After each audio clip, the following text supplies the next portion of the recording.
আলহামদুলিল্লাহ এবার দেশে খুব শান্তিপূর্ণভাবে মুসলিম উম্মার সকলেই আল্লাহর নামে পশু জবাই দিয়েছেন। যাদের উপরে ফরজ আছে তারা তো দিয়েছেন, যাদের উপরে ফরজ নয় তারাও এখানে কন্ট্রিবিউট করেছেন, অনেকেই দিয়েছেন। এখানে একটা কথা বলা দরকার, আমরা নামাজটা যে ফরজ, দৈনিক ফরজ, এইটাকে আমরা গুরুত্ব না দিয়ে বৎসরে যে একটা ফরজ আছে কোরবানি, তাও সকলের উপরে না, সামর্থ্যবানের উপরে, সেটা নিয়ে খুবই ব্যতিব্যস্ত থাকে।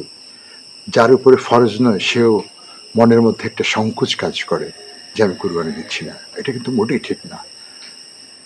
কোনো আবাদতই প্রদর্শনের জন্য না, সেটা হচ্ছে আল্লাহকে রাজি খুশি করার জন্য।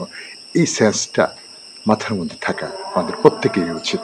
সুতরাং আপনার উপরে যদি কোরবানি ফরজ না থাকে তাহলে আপনার মন ছোট করার কোনো অবকাশ নেই। ভবিষ্যতেও আপনি যদি সামর্থ্যবান হন তাহলে কোরবানি দেবেন, সামর্থ্যবান না হলে মোটেই মনক্ষুণ্ণ হবার কোনো সুযোগ নেই। এটা মাথায় রাখবেন। মাশাআল্লাহ, এবার যারা কুরবানি দিয়েছেন আর যারা কুরবানি দিতে পারেননি, আমি একটা হিসেব কষে দেখেছি যে যারা কুরবানি দেননি তাদের ঘরে যে পরিমাণ মাংস মজুদ হয়েছে, যারা কুরবানি দিয়েছেন তাদের ঘরেও এই পরিমাণ গোশত প্রিজার্ভ করা হয় নাই।